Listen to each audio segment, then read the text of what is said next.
All right, yes, sir. We're live. We got big energy, big takes, and the biggest stories in sports. Welcome to the morning run. Let's get it in.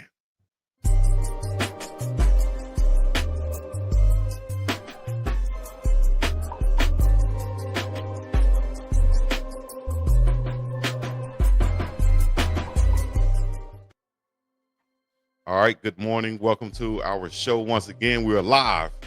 Uncle Neely, Dukes the Scoop. Oh, something else is live too. No, we good. Okay, you got it. But wake up, lock in with your favorite trio, Uncle Neely, Dukes the Scoop, and BiggDogg Chico, as we break down the latest in sports, in the sports world, should I say, from the hottest headlines to the wildest debates. We've got everything you need to start your day like a champ. NBA drama, we got it. NFL matchups and madness, say less. NFL, or should I say MLB, college sports, and everything in between. Y'all stay with us right here. Drop your takes in the chat. Hit the like button, and let's get rolling.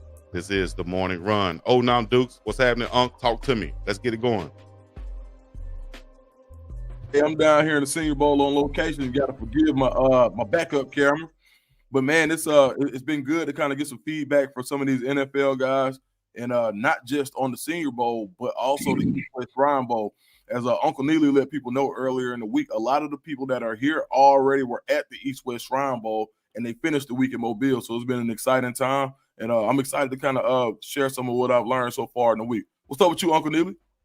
Man, it's all good in the hood, my brother. You know, I appreciate you acknowledging the commentary previously in the week. But like I've tried to tell folks, and will continue to tell them, when it comes to these invite bowls, these special edition bowl games that are after the season, the scouts, the general managers, the vice presidents of player personnel, they are there for practice. They could care less about a game.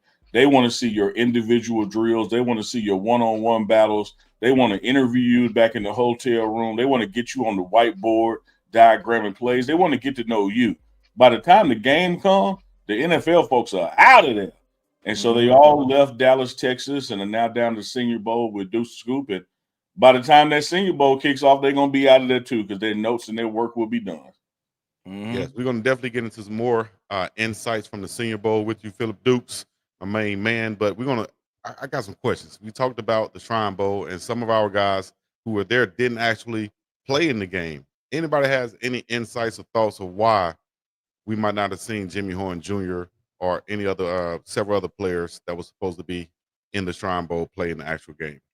Well, I don't want to speculate too much, because it could be a laundry list of things, all the way to just not feeling like it. But for the most part, you know, you will even have the teams whisper in your ear like, "Hey, dog, you good? You don't have to play in this. You don't want to." Your agents, your handlers, your own body. Once you've done your thing in practice, done your thing in interviews, you know what you do in the game really has so little to do with you. You know, the coaches that come from the NFL and what they're scheming up and what they're working on and what they're looking at may not involve you. And once you know that, it's in your best interest, you know, not to participate. Because one thing you got to understand, when you come into those games with a big name, people want to make their name off of you. So Shedeur Sanders is not going to play with an offensive line he doesn't know. So some defensive end can get a vicious sack on him and make a name for himself. You know, it's the same thing if you're a receiver. If we're not going to get a ball thrown our way, if that's not the scheme of this offense and this coaching staff that's here, I did my thing in practice. Let me shut it down and get ready for my individual workouts. So it could be anything from having tweaked something to all the way to just like it's not in my best interest to do this right now. Yeah. What do you think, Duke? Yeah, I would have to agree.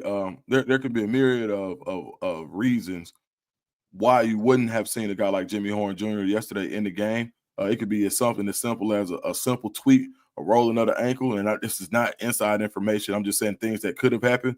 And at the end of these games, you, especially East West Shrine Bowl, once you practice and you've shown what you can do, then it's all right. Do you want to go out there and knock knees with somebody else? Do you want to go out there and get your ankle rolled up even more in a game where they're going to go back and look at the film of that game, because the majority of the NFL is here right now, and then it was split. Now, a lot of the NFL people went to the Pro Bowl yesterday. So like even with the game down here yesterday, I got one of the leading front office man in the league after practice broke yesterday was saying, hey, we want to see all you guys on Saturday, knowing that they had to kind of recruit guys to stay for Saturday because they know that most of the meat on the bone happens when Monday through Wednesday when it comes to Senior Bowl. So, yeah, I don't think it's a major deal not seeing Jimmy and Cam, Silman, Craig. But I do think that what you were able to see out of the guys who did play did help, a little bit, especially when you have to the school of social media, the school of thought with social media, where you could take clips and make them look how you want to. It was good to kind of even see Shiloh put out some film in real time. So I thought that even though some guys didn't play, the guys who did, it didn't hurt them. It didn't hurt them at all.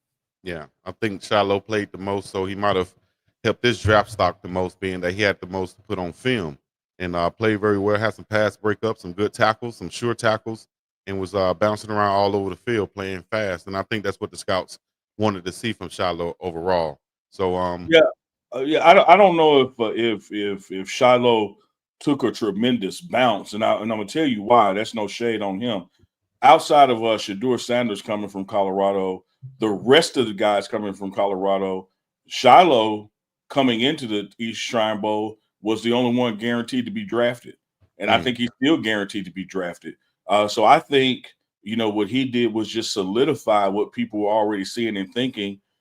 From his flipping of his hips, able to get around and being able to come up and stop the run and willingly make tackles, throwing his body into tight spaces. Paul's no Diddy. I think he showed them some things in the game that you're not allowed to show in practice because a hard-hitting safety like Shiloh Sanders, when you're practicing for one of these invite bowls, you just don't hit like that, in practice. So I think he maintained, which is a good thing. Because he was already coming to that game and someone was going to be drafted. Who I think, emerged, from that sleeper kind of standpoint was Will Shepherd. I think everybody knew about LaJohntay Wester because you watched the season. Everybody had speculation about Jimmy Horn because you saw last year and some glimpses this year and he was injured. So I think he did well for himself. And he was already an NFL combine invite, so his speed is going to show up there. So when you just put everything on the countertop and lay it out side by side, I really think it was Will Shepherd who got the most out of this East-West Shrine invite because he came in with people going, I think I remember that guy at Vanderbilt didn't see too much of Colorado, but he turned some damn heads this week at the East-West Shrine Bowl. So I think he got the biggest boost from being able to participate. Now we're talking about the combine that's coming up, pro day coming up. Let me ask you guys a specific question right here. What do each of these guys, Cameron Silman, Craig, Shiloh, Wester, Horn, and Shepherd, what do they need to run in the 40 to up their draft? Like, what would their number be? What would that target number be for them to run, for them to up their draft stock and possibly get drafted? I think when it comes to the combine, the way it breaks down is you have your league average speed. And there's data that shows everybody who came to the combine over the past 30, 40 years, whatever, however long, right? There's an average speed that goes, and you go look at the year before and you go say what the average speed was. So you can just basically go, if you run above average, what you don't want to be, below average. Above average means faster, so that's why I say below. But if you need to beat the average time. So for a safety, average time was like 4.65 last year.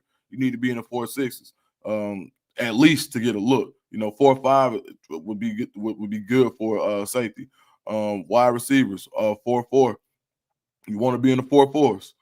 So that would be that for Wester, Shepherd, and with like a bigger wide receiver like Shepherd, you could see him. He could be 4.5. You could even potentially see him be 4.6 and still not affect anybody the way that he goes for the ball. When you look at what you need from him, right? Which is to win those one-on-one situations. Yes, anything above below 4.5 is going to be icing on the cake for him. And then so at safety, so like to your point, both safeties need to run 4.6 in at least 4.6. If you look at probably one of the most dynamic safeties in the NFL right now, Kyle Hamilton from Notre Dame. Yeah, he's 6'4", but what did he run? He ran 4.64. Keon Coleman last year, Buffalo Bills, second round pick, 6'4", 4.6. So you can see there's a sliding scale based on the average times based on your size.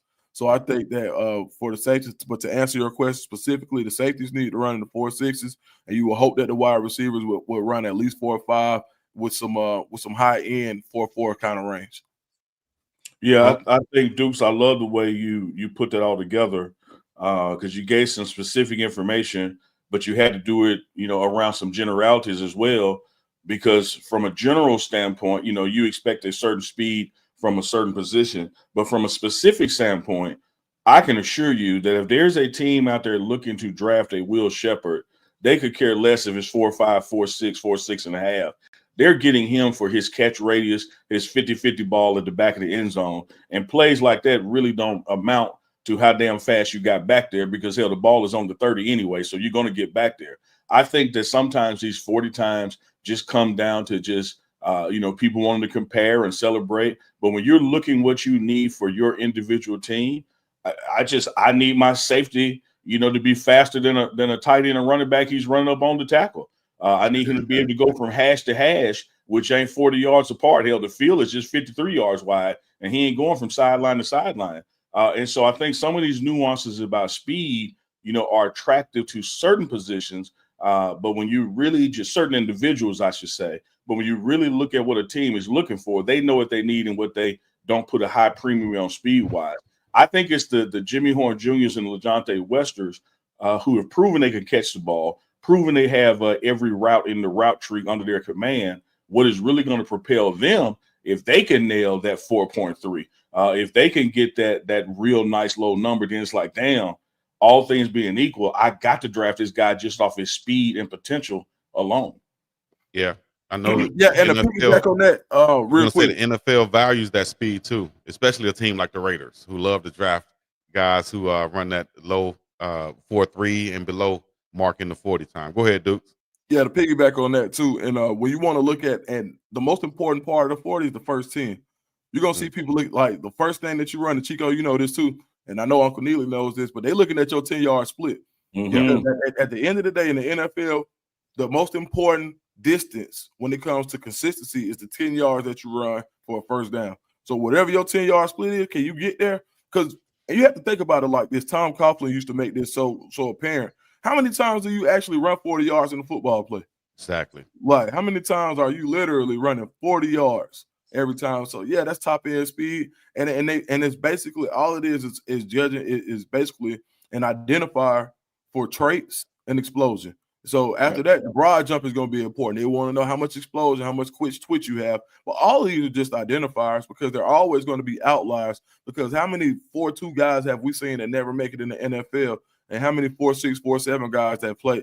Do y'all not remember Vontaze Burfict ran a 5 foot? Yep. Yeah, Vontaze Burfict played 1,000,000 years in the NFL at middle linebacker and ran over a 5.40.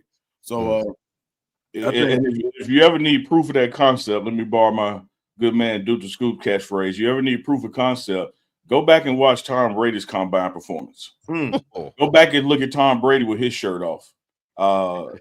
None of it was impressive, to say the least. And currently, he's the GOAT when it comes to quarterbacks and getting teams to the Super Bowl. So again, I say, Deuce, I think it's what people are looking for.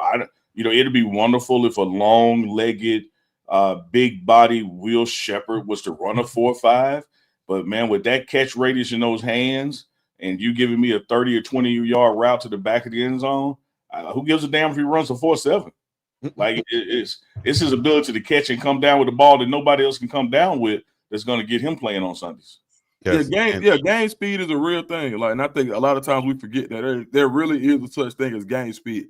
Now, in the pre-testing process, or the pre-draft testing process, you're gonna have guys who go like Jimmy Horn. That's somebody who can't wait to go run because he got it. Like, he can't wait to run because that's his field house. I think LeJounte West is gonna surprise some people too. And not even really surprised, but those are two guys that they got their combine invites. Why? Because people want to see them run. I mean, they want to see if it's real. Because when you look at them, it looks 4.4. Jimmy Horn sometimes really be looking 4.3. So I think as long as they'll continue to work on their stars, they are one of the best training facilities when it comes to having the fat. I think XPE last year, I don't think anybody had more guys who ran below average. Who ran above average, which was below the time of the average at their position than XPE. and they have multiple 4.2s out of their training facility, including Nate Wiggins with the Ravens last year, who had a great year, but who went 4.2, and nobody expected him to go 4.2. So I think that they went to the speed people, and I think they're going to run well. One more log on that fire, if I may, Big Dog Chico, that we outside of the NFL sometimes discount and don't pay enough attention to. Just like colleges have strength and conditioning programs, and they want to look at people's flexibility and what they bring to the table and how they can get them better. The NFL is doing the same thing. Like so much of your workouts when you become a professional are on your own, but they got a strength staff too when you go to the Cowboys, and they know how to get things out of you that didn't get out of you in college or high school for that matter. And so you want to look at, some of the natural things that a guy can do. What's his natural benchmarks, his natural strength on the bench press, his natural speed. And then we're going to put him in situations where he can be the best that he can be. Because sometimes a joker's fast as hell in a straight line, but he ain't too fast when he got a cut. So they're going to learn that about you, and they're going to let you run the routes that work for you and the team. He ain't too fast when he has to cut, nor is he as fast when he has these pads and helmets on and big guys trying to tackle him and hit him. And once you get hit a couple times, you're, I don't know if I could take that. But I will say this, and it was very, widespread. Everybody knew this when I was in college. Everybody know it now, but everybody was harping on when I was in college because we were running a 40 and only one person ran like a 4.4. That was Roddy White. But our coach made it clear that, hey, man, listen, man, shout out to Richard Moncrief, the greatest wide receiver of all times. Hell, he only ran a 4.7. And that's Jerry Rice out of Mississippi Valley State. So that game speed, is a factor. It showed up in the game once he was running routes and catching the passes. They wasn't able to hawk him down from behind. So, 40-yard speed and game speed, something totally different. So I'm glad Uncle Neely said that. And please keep this in mind as we discuss my homeboy, Jerry Rice, right out of Crawford, Mississippi, son of a bricklayer, grew up catching bricks. Gold fingers. One thing about his speed, you might get him in the 40 in the first heat, but Jerry Rice ran the same damn speed all the way through overtime.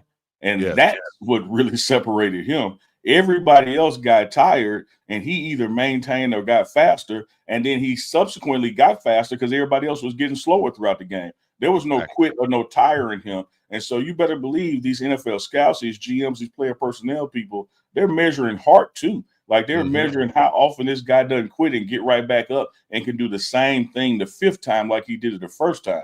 Everybody can do it the first time, but who can do it the 10th time at the same level? Right.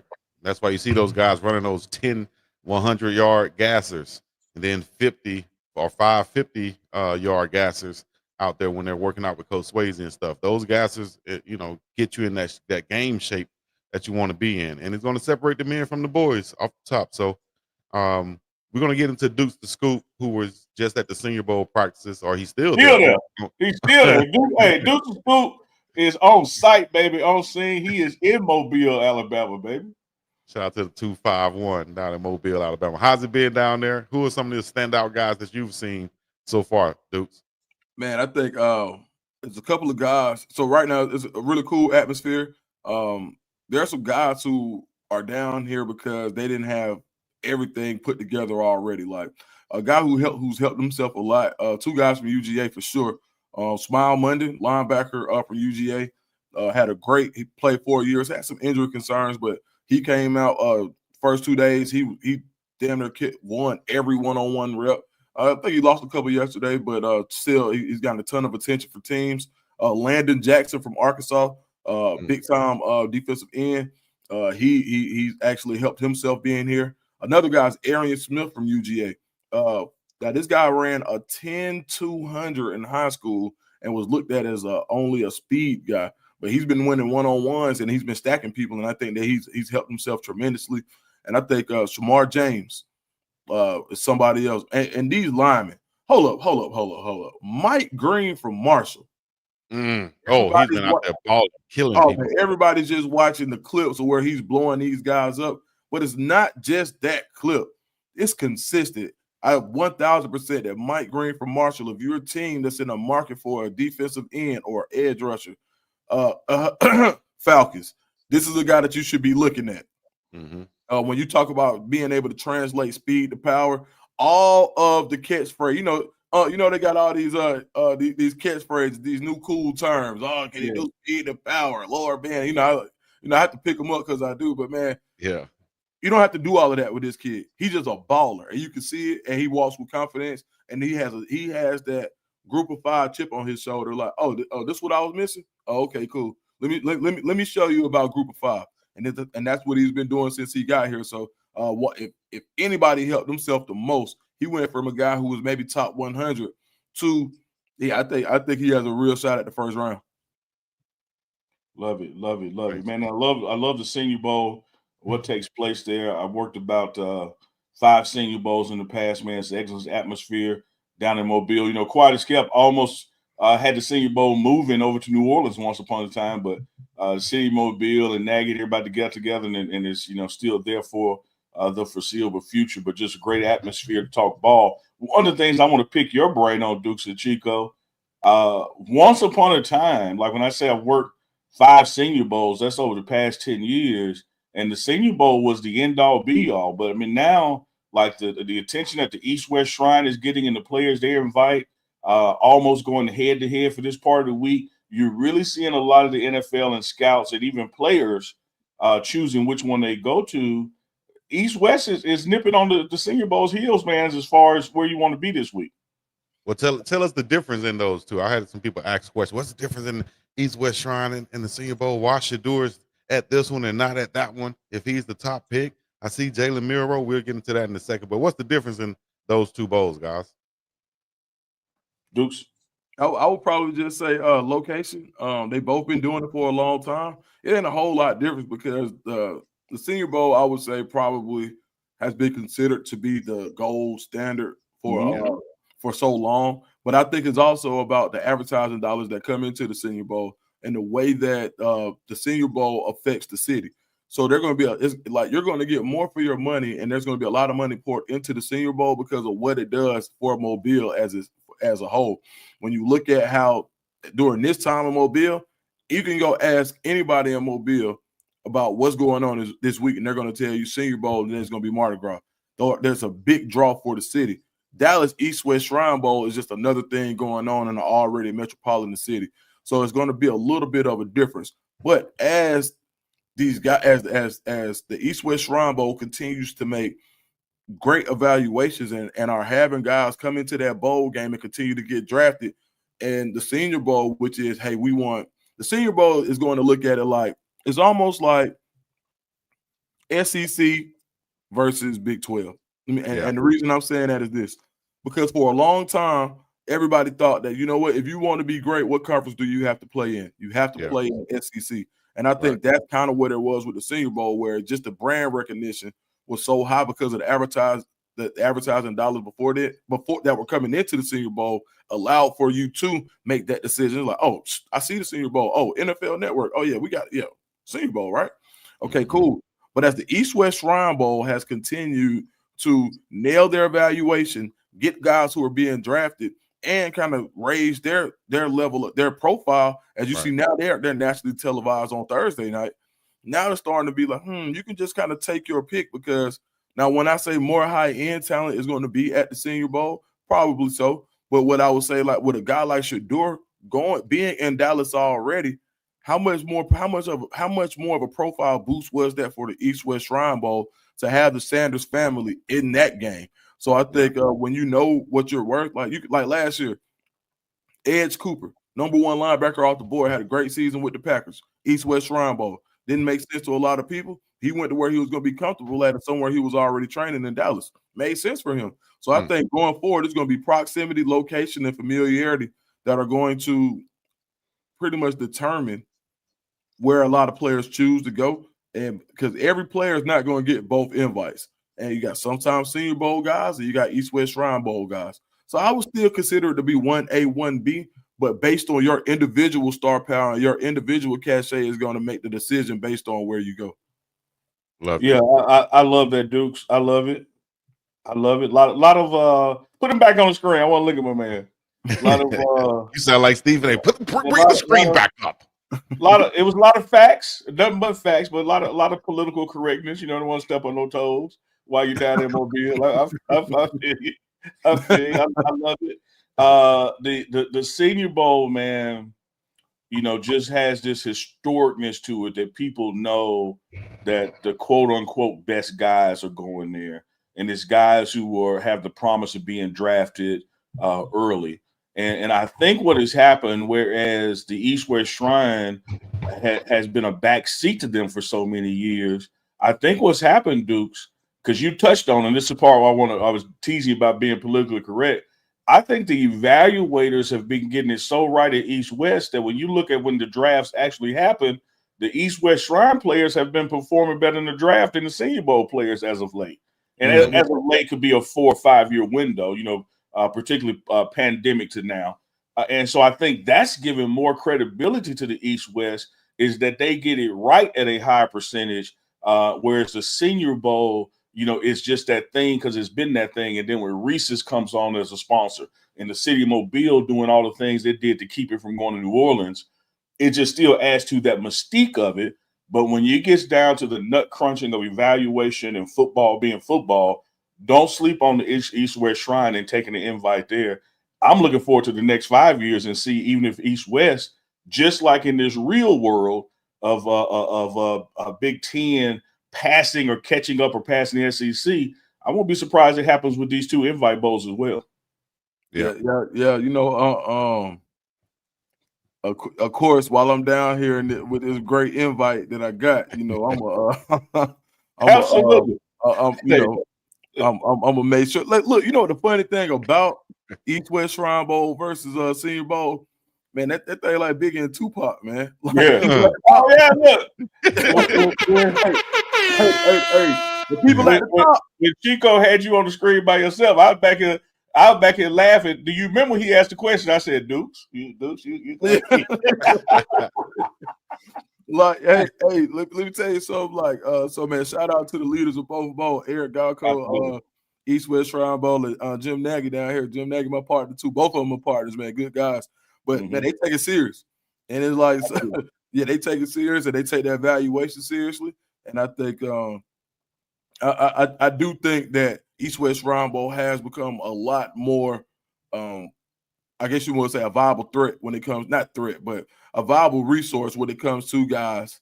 Like, they're clearly like head and shoulders above the rest of the pre-draft bowl games. Like, sure, and very clearly. So, and that ain't knocking the Hula Bowl or anybody else, but you're dealing with the top two dogs when you talk about East, West, and Senior. That's just the facts. And you know what I do like?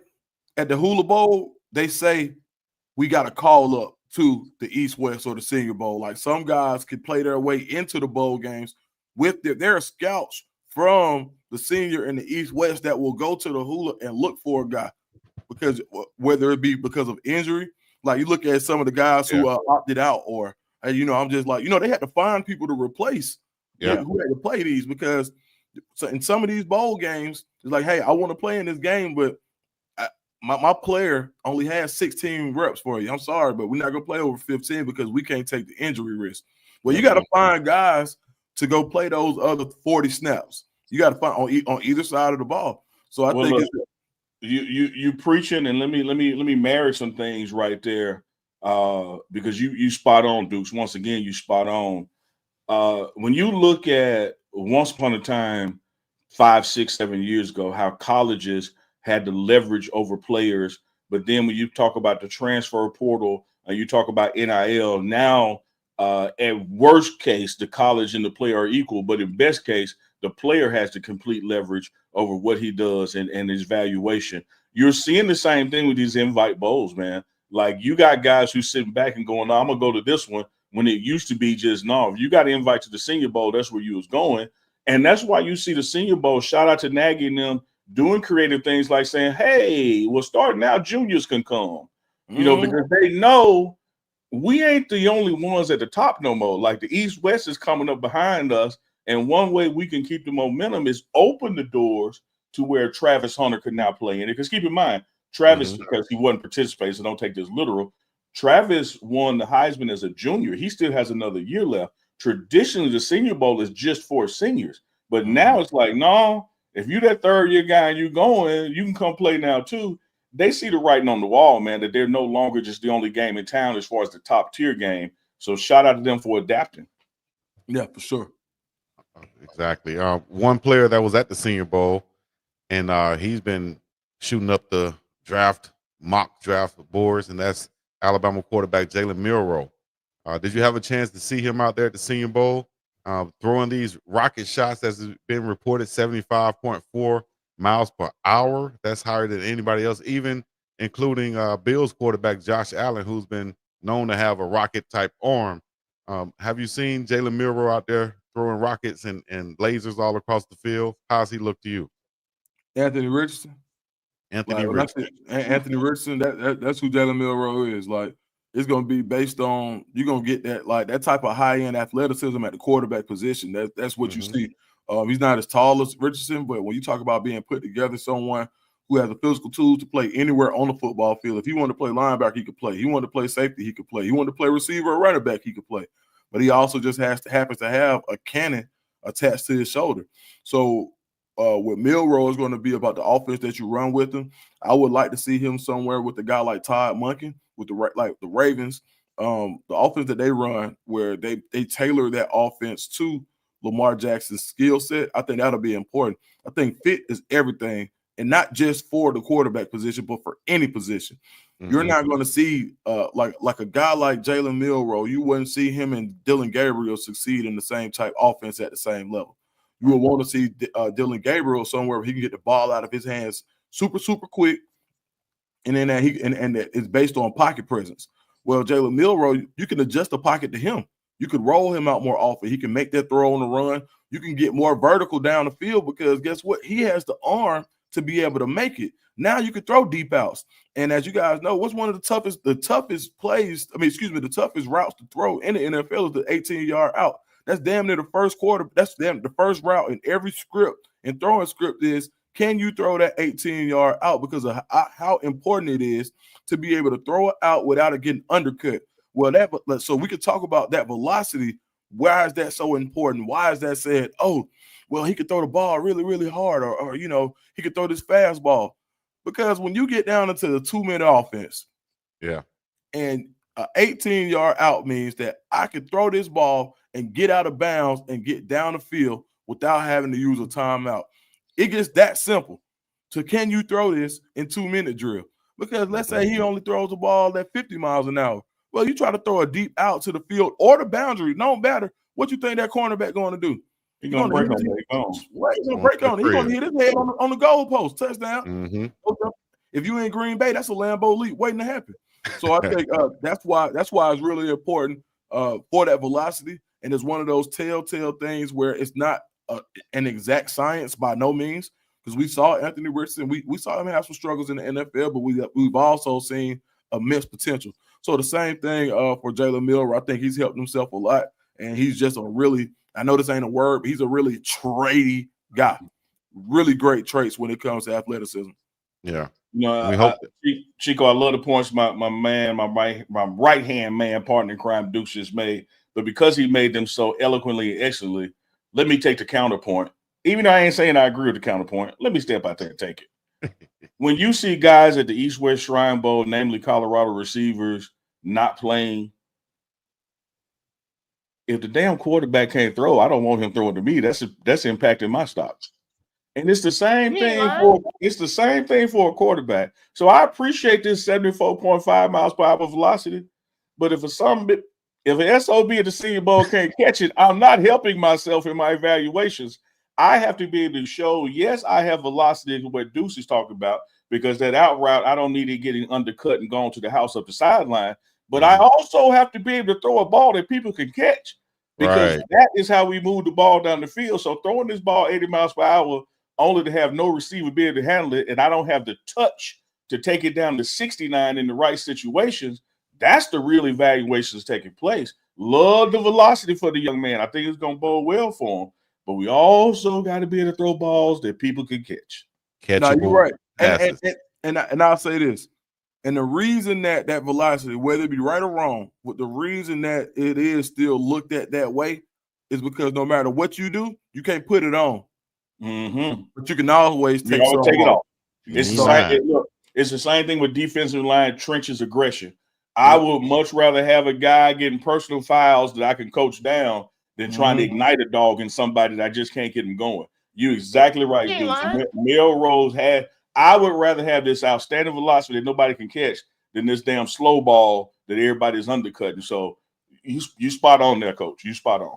Yes, and to be able to throw those out routes from the hash to the numbers, that's going to be big in the NFL because you're going to have those turkey routes, those comeback routes that you have to throw to the sideline. So great points right there. We'll see how it pans out with Jalen Milroe. We did see another quarterback from Alabama, from the state of Alabama, Mobile, Alabama, where you are right now, Dukes, who could throw the ball damn near the whole football field, but struggled once he got into the league because it's a mental part of the ball game.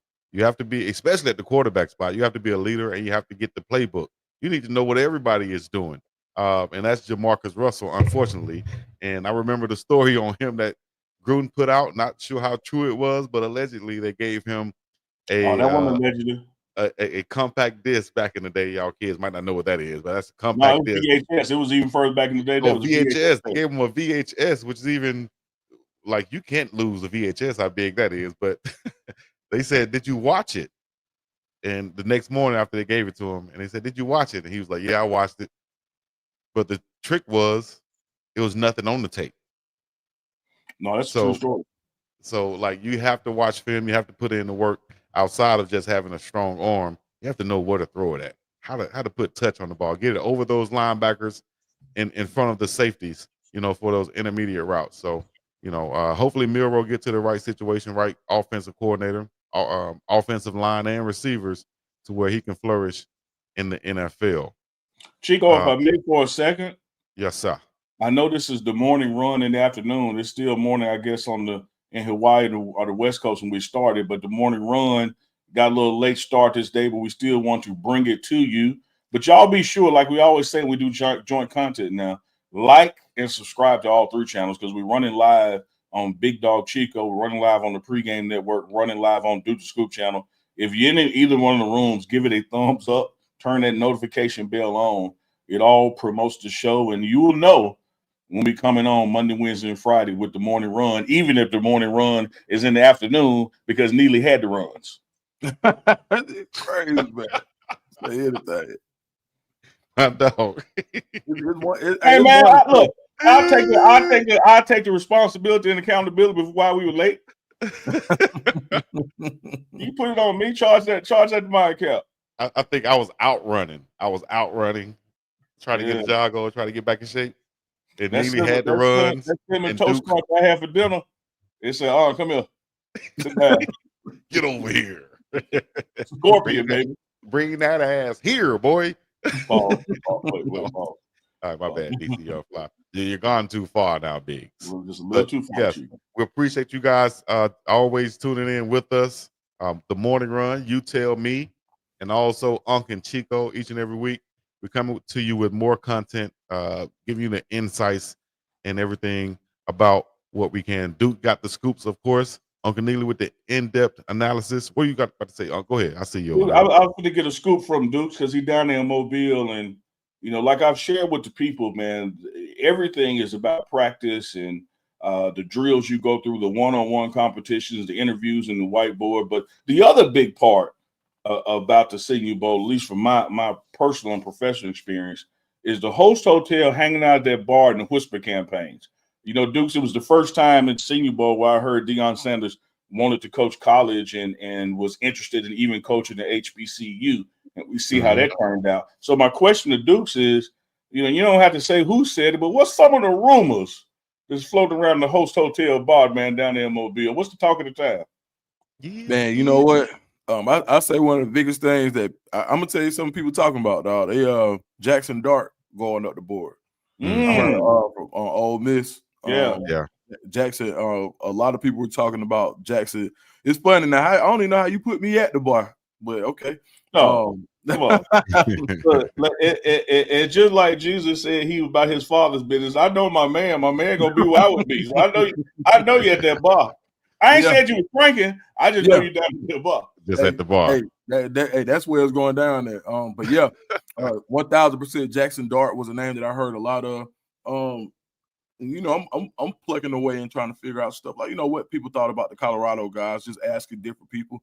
And a lot of people really feel like LaJohntay Wester is like someone who has a real opportunity to do some special things. And not to say that they didn't speak on anybody else, but a lot of people were impressed with LaJohntay Wester, what they saw out of him in Dallas.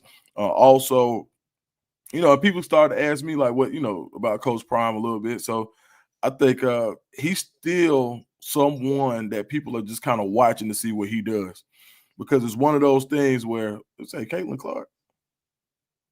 Caitlin Clark. Where you see Caitlin Clark at? Oh no. Hey,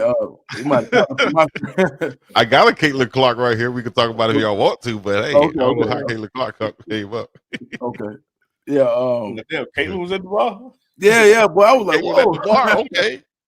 Yeah, but now, man, I think a lot of people still want to know what Coach Prime's going to do. I think until that contract gets signed, I think people just realize the type of stroke that he has in the NFL. So but it's crazy. Like, no matter where he is, he's a subject of conversation. Like, you know, I'll tell the chat out there, and I know the two of you know it. You know, Chico has been an athlete in the situation, and from Alabama, you working many Senior Bowls I have. The host hotel lobby bar conversation ain't gonna let you down. So I can tell you out to the chat, you want to look like you're an expert, go to your barbershop this weekend, next week, and you start talking up Ole Miss quarterback, and you start talking up LaJohntay Wester, and you start talking up Coach Prime still has an NFL future, because that bar chatter don't let you down. Like it's the pulse of the league and what's taking place. It's I can't remember the Latin version of it. Maybe it's in vino veritas, but in wine, there is truth. When people get that liquor going in them, they start telling them secrets. Yeah. He ain't lying. But I'll say this: I don't think nobody expects Coach Prime. I think people think that Colorado's gonna get it right. I think now that, let me say that, from what I'm hearing, like NFL circles, like, but Colorado, they really feel like Coach Prime will be successful in the league, from what I heard. Yeah. But they also feel like Colorado's gonna get it right. And so I think those two things can live in the same atmosphere. So, absolutely. Yeah. Shout out to Coach Prime, because I think he's happy. And but yeah, man, I'll say this: like, a lot of last night was a little less because of a lot of people going to Pro Bowl after the third practice, which is the last practice was yesterday. So after that day 3 practice, it's kind of like, all right, we got you know. But there's still some teams here last night, and basically, like, the players, if you were still talking to a team on day 3, then you could pretty much say you almost guaranteed a 30 visit. And for those that don't know, the 30 visits are where the team can bring you in, and you only get 30, but they get to bring you in like an official visit interview. You talk, you know, go over different stuff with you. And so those 30 visits are very important in the process. And those, I'll be looking forward to see who gets the 30 visits from Colorado. And as I start to get that information in, I'll make sure that and I know Uncle Neely got that type of reach too. So we'll that's something I feel like we can present on a morning run to kind of, that'll be a good addition to talk about those 30 visits as well. Absolutely. Because that's what, once these invite bowls wrap up and your next things on the calendar are the combine in Indianapolis, and then your pro days at your individual schools, or perhaps even your conference pro days, you know, like a Big 12 did last year for everybody in the conference. In between those dates, you know, players without much fanfare or announcement, this is the part of the smoking room process. They get on planes and they fly to team headquarters and they meet with people, might do a workout or do these kind of evaluations and that kind of thing. And all that happens without it necessarily being broadcast beforehand. But you better believe between Duke, Tasu, Chico, and Old Unc, we're going to let you know not only where the guys of Colorado have been visiting, but just college football wide. He ain't lying. Nope, he's not lying. Before we get up out of here, we got some things to talk about as far as Cam Newton on First Take with Stephen A. Smith. Cam was asking, and we talked about this last night on Uncle Chico, but I got to get Duke's take on this, being that he's from the ATL, where Cam Newton is from. Cam's had this to say when Stephen A. basically asked him, would you give back the league MVP for a Super Bowl championship? Would you do it? And Cam said, nope, defiantly. What do you think about Cam Newton saying nope to that? He told the truth. He told his truth. Like Cam Newton, literally. I mean, you just got to keep it a buck, man. When you watch it, the way he texts on Instagram, the way he dresses, and the things that he says all line up together. Like some of his takes, they all line up together. I mean, Right. So at the end of the day, that wasn't surprising at all. Like, some people, and that was his truth.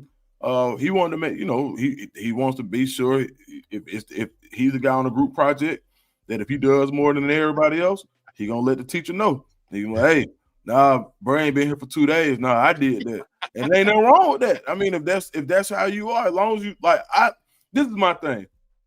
This is the reason why I'm okay with everything that Cam Newton does. Because I see it coming. I see it. I know who he is. But not like, in a bad way. See, there's like this is one of my old sayings or whatever. If it's a snake outside your door, right? And you my buddy, and I don't tell you it's a snake outside the door, you go out there and get bit, that's on me. But if it's a snake outside your door and you walk out there and I tell you like, hey, it's a snake outside that door, and you go anyway, then that ain't you get what I'm saying? That ain't on me because you knew what it was. So why are you acting surprised? Because you know what it is. So, and if I walk out that door and get bit, then I know what it is. So when I see these shocking takes by Cam Newton, they don't shock me. They be like, oh, that's Cam. Like Cam on that, bro. He still like everything about him is individualized. If I don't think it, and so that's consistent for his brand, individualized, and it's okay. I'm not saying that he shouldn't be. What I am saying is that he can go in there tomorrow and say, you know what, I'm changing my name to Cam. I'm not gonna be surprised. Cam ain't no Newton. It's just Cam. It was only me because I did it for myself. Okay, cool. I wouldn't even trip. Like, because that's Cam. So I think it's just on brand for Cam Newton. And shoot, I don't think it's a bad thing. That's what he wants. And I ain't never had a chance to play in the Super Bowl, so it's gonna be hard for me to say how I would feel. You know what's amazing, Chico, is Dukes and I had completely different answers, but the same explanation. Pretty much. Yeah. Like we had the same explanation. Like what I said last night, Dukes, is that he's lying, but he's only lying to protect the Cam brand that he has created. He knows damn well that if he could have won a Super Bowl and not won an MVP, he would have took that fork in the road. But because he's built up the Cam the way the Cam is, he has to say that answer. Because even functionally, and then Chico tried to accuse me of shooting shots when I was just saying what happened. Even functionally, this is the brother who didn't dive on the ball in Super Bowl. Hey, I just brought up the fact that Antonio Brown with CTESPN shared that. He was like, Cam, you out here jumping on helicopters in Special Forces episodes. You can dive on the ball in the Super Bowl. You got your priority. So I look at a guy who won the Heisman Trophy and won a national championship at Auburn. And so he knows the feeling of both. Won an MVP in the league, did not get a Super Bowl win, but played in one. And I'm not talking about the Cam now, like wave a magic wand. I'm talking about the Cam then. If you would have stopped time like you, Dr. Strange, and said, hey, you go on this fork of the road to get an MVP, you can go this fork of the road get a Super Bowl. And I'm saying that the Cam then would have took Super Bowl, but the Cam that reality actually happened for, he can't say that because he's created this Cam Newton mystique. And what I did was last night, I flipped it, Duke. I said, what if you could ask Lamar Jackson about one of his MVPs where he take that or a Super Bowl because he hadn't been able to get over that hump? You ain't telling me Lamar wouldn't put one of them MVPs down because Lamar hadn't created that it's all about me mystique and I got to live up to that. Lamar wants to win a Super Bowl more than he wants to be an MVP. Yeah, he done it before. He's done it at such a high level where it's like he got pick one. I got a few of these. The scarcity for him is different. That's what I'm saying. Yeah. And but you also made a point last night that Cam won a national championship and the Heisman, so he knows how it feels. Yeah, he has that luxury to be able to present the mystique that way. But in here, if you got that joker just at the ball one-on-one of y'all talking, he won a Super Bowl, man. Stop playing. I want a Super Bowl. Just like Charles Barkley wants a championship. And he won the MVP. You know you want one, dog. Stop playing. Because at the end of the day, if you win the Super Bowl, it still gives you the chance to be the Super Bowl MVP, right? And more than likely, that quarterback is going to get that. So Well, I it think you'll also, take that. man, it also gets you in the club figuratively and literally. When you have the Pro Bowl taking place and you have Super Bowl weekend coming up, what you do right now in New Orleans, they have events that only champions could get in. Yes, It sir. doesn't matter who you are and what you accomplish. If you don't have a ring, you can't get in here. Same thing in the NBA. They have events for champions only. You could have been the defensive rebounder of the year. You could have been assist leader of the year. But if you don't have a championship ring, you can't come in here because you ain't a champion. Exactly. I think Everybody wants that championship ring. You don't go to the league to be MVP. You go to the league to win a championship. you can't get into NFL events unless you have an NFL player card. You know, you got to pull out that player card to make sure that, hey, I'm an NFL player. I went to one of these events. I pulled out my other player card. It was like, no, player. Not that type of party. Every day I come real close to saying the N word on the air with him. Yeah, he got right there. He got right there. I had to pull it back. Man. No, but you made a real good point too, which is that brand protection. And I think, man, like as far as like that's something that we don't talk about enough, when especially in Colorado, where you talk about brand protection. It's something that Colorado has provided to their players, because when you got that CU on, you got it's not only a CU and a call for fans, but it's also a target, and that target comes along with Coach Prime. So I think brand protection and the way that people move and what they say and how measured and calculated they have to be is really important. I think so for Cam, I never thought about it being brand protection, but yeah, you're right. Like he got to protect that brand because he doubled down on it. Last week, I had the clippers out and wanted to shave my beard down so bad, and then I thought about, damn, that's my logo. Yeah. Like that's my beard is my logo now. I got to protect the brand. I might get eat some here and there, but I was gonna take it down like to your height, Deuce, to Chico height. And I went in and I said, damn, that's right. I had to get my logos made over. Like I got to protect the brand. So when I say this thing, I'm not attacking Cam. I'm just acknowledging that, man. One time when you birth a monster, you got to feed the monster. Yes, sir. Yes, and indeed. he has birthed this post-Cam monster. Once he got past, trying to get back in the league and that didn't stick, he created this mystique that he has to say answers like that. Like, because that's who he is. And like you said, look at his wardrobe, the way he carries himself, the way him and Peggy do the show together. Cam one of a kind, dog. Cam one of a kind. One of a kind, man. I'll say this. He gonna say the contrary answer. Right. And how in the hell you get up every day and put all that stuff on? That's another meaning to put that ish on. Like Antonio Brown said, put the it on. He really put that ish on. This man have a bow tie. And don't give a damn how it's tied. It look like Colonel Sanders' bow tie. It should be a football jersey, the hats he's promoting. All man, shout out to Cam Newton, man. Do your thing. Don't let anybody influence you. Same thing to you, Uncle Neely. Don't worry about it, man. Cut your beard if you want to cut it. Dog, I'm a grown ass man. I cut what I want to cut and keep my pubic hair if I want to. Shout out to Keisha in Love. Talking about being that close to saying the N-word. Shout out to Keisha in Love. Keisha in Love said he got 8 kids and no money. He needed that Super Bowl ring right now to pawn it. Keisha, come on, dog. That man got bread. Stop playing. Don't do that, man. Like he that. He did say, about taking care of his kids the same way he took care of him when he played, when he was getting that check. I think that's what people are thinking that.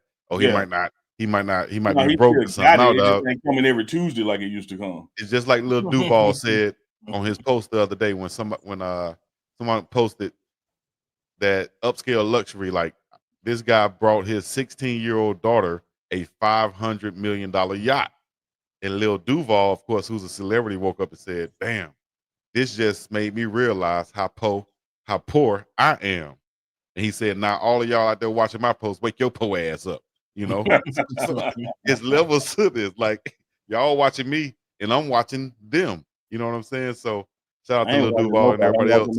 I'm watching my damn self. I'm watching my damn self, dog. We're going to get up out of here in a second, but we got to cover the NBA real quick. We got 2 topics on the NBA. One, they're talking about shortening the quarters to 10 minutes instead of 12. So instead of a 48-minute ball game, you got a 40-minute ball game, correct? Shortening it down. And the NBA broadcast games are usually 2 hours and 15 minutes. That'll cut that down. Sponsorships goes down. Ad goes down. Viewership goes up. What do y'all think about that? Players play longer? let me say this to it, man. You know, as games evolve, rules have to change. You know, I was alive when there was no 3-point line. You know, I've seen illegal defense come and go, shot clock variations come and go. The one thing I would only ask if the NBA were to do this, we've got to be more. Like I'm in the NBA, like I'm Adam Silver, or something. We got to be more like baseball. You're going to have to start categorizing these records and when they took place. You can't sit here and take minutes off the clock and then let somebody else score this many points and say they broke the record. You know, it's almost like, shout out to Saquon Barkley, what he did this year with the 2,000 plus. But O.J. Simpson did it in 12 games. Eric Dickerson did it in 14 games. You do it in 17 games. It's not the same damn record. So if you want to shorten the game, if you want to add a 3-point line and move it back and move it closer, if you want to raise the rim, you know, 6 inches because everybody can dunk now, do what you do. But you have to have, starting now, these are the records and those were the records then. You can't have some guy, you know, playing less minutes in a game and hitting just as many threes and saying he got it now. No, he don't. Mm-hmm. That's my only problem. Yeah. Yeah. I don't know what's going on in the NBA, man. First of all, we never cared about the 12-minute quarters because they were scoring less. But when they put more of an emphasis on not defense and start scoring more, what they didn't realize is that we like that people really like the spirit of competition more than anything. Yeah. Like we like the fact that people work how hard it was to score back in the day. The fights that you did see back in the day, because bro, you fouled me too hard, you fouled me like that, you touched me like that again, you know, it's gonna be something. Like, well, that's gone. It's like, you know, everybody's homeboys, right? You don't see a lot of those that tough physical play because what? They're shooting the ball from 45 feet. And that's what these kids want to do. The tough kids are playing football now. I mean, to be honest, every now and then you see a throwback, like Isaiah Collier, throwback. Scoot Henderson, throwback. Like, outside of the way they're built. Usually those guys with those type of body types, they're not going to the NBA no more. They playing outside linebacker or they playing free safety. And I think that the NBA wants to there's two things I think they can do. If you're gonna shorten the games, to play a series like baseball does. Do something different, maybe 1-on-1 something. And then two, less games. Like everybody, you know, when people watch the NBA in April. Yeah. In April, maybe a little bit late March, but we'll watch the playoffs. We'll watch the finals. But now, like, it's so much stuff I can say wrong with the NBA. They changing all the jerseys. You turn on the game, you don't know who playing who. Like, what is that? Like, who is this team? The courts, like you, yeah. The courts look like NBA Street game we used to play back in the day. And they're doing all that, Dukes, as you articulated very well. They're doing all that because viewership is down, but they're not addressing the reason viewership is down. That's because it's not a competitive product. It's too easy to score. There's too many games throughout the week. Man, I remember being down here in Jackson, having season tickets up to the Memphis Grizzlies, and had this thing with my kids that whoever had the best grades for the first 2 9 weeks, the fall semesters, we going courtside for the Memphis Grizzlies game, the MLK game. And back then, the Grizzlies and whoever they played were the only MLK game. No other games were played that day. Man, now it's like 20 damn games that day, man. It's even watered down the MLK celebration. There's nothing special about the one in Memphis anymore. It's just too damn much, and it's too soft, and it's not competitive. But I just say to the commissioner, if you are going to do this or any other changes, you have to also separate the records that were accomplished during those changes. Exactly. Agreed. I was going to say early reports from this season is showing that a 19% decrease in average viewership across ABC, ESPN, and TNT. Approximately 1.4 million viewers, down from 1.6 million in 2023, 2024. Is it because of the increased three-point shooting, competition from other sports, like the overlapping from major events like the NFL season and the World Series? What do y'all think is the main reason for it? Is it the gameplay or just people not watching the NBA? I think every reason has an impact, but the biggest reason is the gameplay.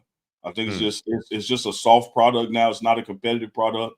Man, I can remember looking forward to All-Star Weekend because of the three-point contest, the dunk contest, and a competitive-ass game against superstars. They done had to change that game up so much because jokers don't want to play defense or compete. You know, it used to mean something. And whether you got to get the money up, get the home court advantage for whoever wins it up, I don't know what you got to do to get the competitive back, but no one even cares about the All-Star break anymore because it's Right. trash. It's just, skills. Isn't it going on right now, or isn't it going on like the skills challenge or something? I thought I saw on YouTube the skills challenge just That's went the on. Pro Bowl is the same way. NFL views are up, but the Pro Bowl is horrible now. I mean, they play Terrible. flag football. I remember jokers out there still headhunting in the Pro Bowl. Sean Taylor, remember he smashed that punter who tried. Yeah, he smashed one. So I think all of that stuff changed probably after that big hit. They like, we gotta protect the players. After like a player like LeBron James saying, I'm not going to participate in the dunk contest, so that brings the value level down because he's not going to compete in it. Used to get in the dunk contest to get paid, as in get endorsements and get a shoe deal. Well, now when I got a damn shoe deal and all this money, what am I gonna risk that for losing this dunk contest? Exactly. I ain't getting in that. Risk versus reward nowadays. It's like if I go in here and I don't win the dunk contest and I'm LeBron James, what is that going to do to my brand? Well, I would say actually nothing, I don't think, but they feel like it'll bring it down, some diminish it a little bit. So we'll see. Last thing I want to ask you guys about before we get about it, I know we're over time a little bit, but we got the NBA All-Star selections being made.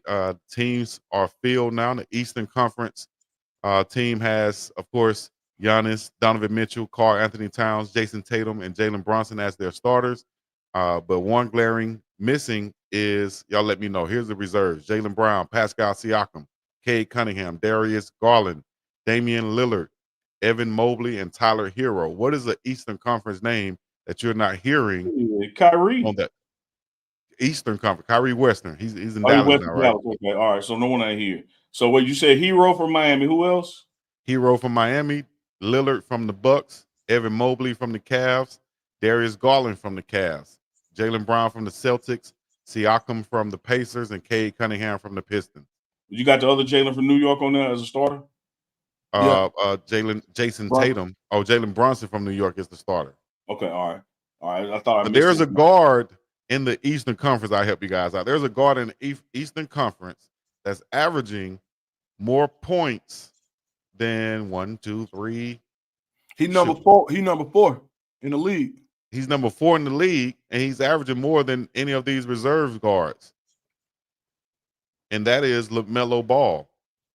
His brother has the number 1 single right now. LaMelo Ball is balling out, but he is not in the NBA All-Star game. Do you think it's because he's in the bottom, next to last? 12 wins. Conference. Got 12, only 12 wins. Charlotte, man.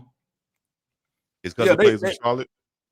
Man, so a lot of people think that he's not in there because he played for Charlotte. They got 12 wins, and he's just doing what he want to do. It's like not a good brand of basketball, which I feel like is totally like, I'm like, bro, like now you picking and choosing what's good and what's not. Because at the end of the day, he's a product of the new NBA where you shoot what you want to do, you doing all, like he's a product of that where you can volume check it. Like when you look at his percentage, somebody just put in the group, like they put it in the chat, shooting 30% from 3 and chucking up 8 attempts per game. Yeah. Per game. They telling the truth. He a volume shooter, right? And so like when you look at the process where you got players and coaches, they don't make LaMelo Ball the place where you're gonna take a stand. Like don't take a stand there. Do it for the whole league, and you wouldn't have this problem. But y'all go take a stand and keep this man out there like one of the most popular young players in the NBA. That's who you want in the game to help you get more viewers. Yes. He's a young star. Bring his brother. His brother should be rapping there and not the NFL. But when you look at it too, but that style of game, when it comes to coaches and purists, they look down upon it. You know who else was snubbed? Who has a similar game? Maybe not as reckless, but Trae Young. Trae Young. Now, see, I think that goes to your argument of being a volume shooter. Trae Young, in my opinion, is that quintessential volume shooter. That's what he is. And you know what? But guess what? He toned it down this year. This is his least amount. He only averaged 22 a game. He's leading the league in assists. But his lack of playing defense, and he didn't even play better defense this year. Defense too, yeah. But when it comes to those basketball purists who are the final key holder when it comes to making the votes for the reserves, that's who's keeping him off the All-Star game. It ain't the fans, because I believe, I ain't mistaken, LaMelo Ball led the fan vote, or if he was close. Yeah. Like, so at the end of the day, how do you keep him out of the game? It's the purists, it's the gatekeepers who are saying that this is bad, but don't gatekeep at the wrong time. This An all-star game setting is what you want Trae Young and LaMelo Ball doing. You don't want to see people who run pick and rolls and all the, who do everything right in the back screens and all. Nah, bro.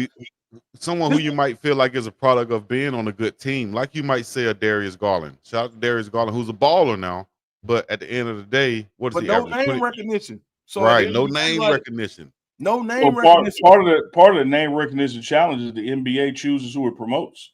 When they do these deals with TNT or ESPN or ABC, all the same company, to some degree, like these stories are cherry picked about who they put the limelight on, the spotlight on. Like, yeah, you may have a 50-point game and they discuss you in the highlights, but when they do packages and promotions and they talk about this person and the team versus this person and the team, that stuff is cherry picked, man. And so, like you said, the purists, the gatekeepers want to keep it about certain people that fit a certain narrative. I still stand behind this. Now I'm going to go off the rails here and go football, but I still stand behind this as far as gatekeeping. The reason Marshawn Lynch didn't get that ball in the Super Bowl is because he would have been the game MVP and he would have been the one that had to say, I'm going to Disney World. And they said, no. We can't have that. What you were going to say earlier. We can't have that word. And so they threw the ball and lost because the gatekeeper's like, hey, man, that's the play to call. But y'all know if he scored, he going to be the MVP of the game. Like we would rather put up with this. Right. Unbelievable. They were rather if they make it about losing the game. I say that to say, if you slow walk with me, if they make it about LaMelo, they got to deal with making it about LaMelo. You got to feed the brand monster you create, and they just trying to like, no. We finally got that Joker daddy quiet. Like, you stay your ass over there in Charlotte and just keep shooting. You ain't getting in this game. He's smart enough and popular enough to put his logo on his neck so that when the NBA is shooting the games and stuff, you see his logo. So I think they had an issue a couple years ago asking him to cover it up or whatever because they can't be promoting your brand for you. So I think that might play into it also as the guy is averaging more points. And I was going to say this, Garland is averaging 21 points, 6 assists. Let me round it up. 22 points, 7 assists, and 2 rebounds, right? And LaMelo is killing that right now. What is he averaging? Number 4 in the league. You had it right there, Dukes. Let me see. I think he was averaging 26. Yeah, like 28. 28.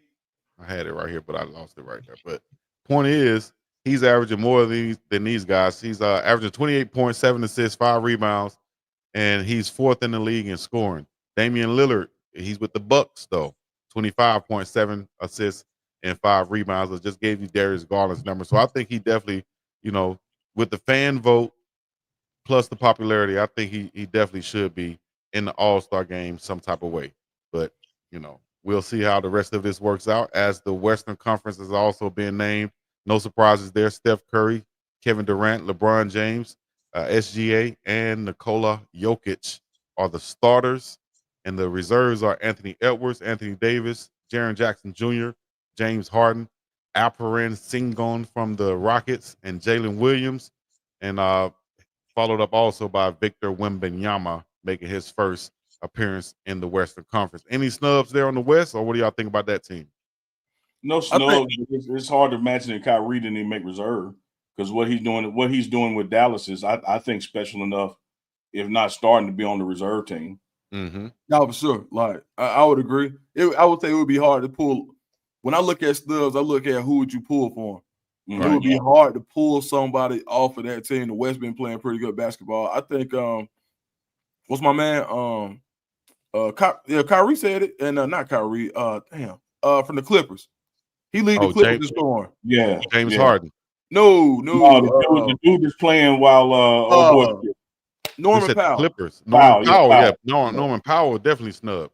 Yeah, Norman Powell going off. But I think it's that name recognition once again. A guy who's been, like a career 6-man, so to speak, and now he's leading the team in scoring. But you got James Harden making it. I think it's because of that name recognition. But that kind of, goes against what we were arguing about with LaMelo. I agree with you, Chico. James is there was because of some name recognition, but the numbers also supported. He's resurrected his game song. And not the problem child he looked at. And that was the same thing I was saying about a Kyrie. I'm gonna hold back on saying it's a snub, but I think his name ID and what Dallas is doing, should have got him on the bench. But from a basketball standpoint or number standpoint, when you got a Kawhi Leonard who ain't played, hell, since I shot a ball, and then Powell coming in doing those numbers, he absolutely should be on there. Like numbers wise, he should be an all-star at the West. Off the top. And let me see the West. The Clippers are number 6 in the West. The Mavs are number 8. So maybe because of the record, once again, is why Harden got the nod over Kyrie Irving, who's averaging 24, and Harden is averaging 21, 22. So, well, like with the way it go now, 6 through what is it? What keep you out of the play-in? 6. What did he get to the 8th spot? 8th. I think it's 6 to 10. You in the play-in. Mm-hmm. Yeah, but the crazy part about it, the 6th team in the West is probably the 3rd team in the East. Yep. Yeah. If you look at the standings and how it goes like that. Good point. So it's always one conference is going to be more dominant than the other, I think. But right now the Thunder is leading the West 37-9. Do y'all think they're going to make it to the finals? And is Nikola Jokic the NBA MVP once again? Man. I'm gonna say go to the finals. I'm gonna say the guy has more triple doubles this past month than many players have in their whole career. Players like Jason Tatum and stuff like that. I gotta say yes to it just off the eyeball test, but I gotta say no because the season is so long. Let me get to April before I say that's apparent, right? But now if the season ended with the All-Star break, is him again. Yeah. All right. And then when it comes to SGA and the Thunder going to the finals, they probably should on paper, to be honest. You know what I'm saying? Yeah. SGA, he got the numbers, but this really ain't got nothing to do with him. It got everything to do with my fandom. Now, of course, my favorite player in the league is Anthony Edwards. So, of course, I got to say that's who's going to the finals. Like, every year I'm going to root for him. So, I'm the president of the Atlanta Timberwolves. Basically, just like everybody for the city that know that's a real from. Oh yeah. Eat that word. Yeah, eat that word. You know what I'm saying? So where we are with it, that's the only reason I'm saying that.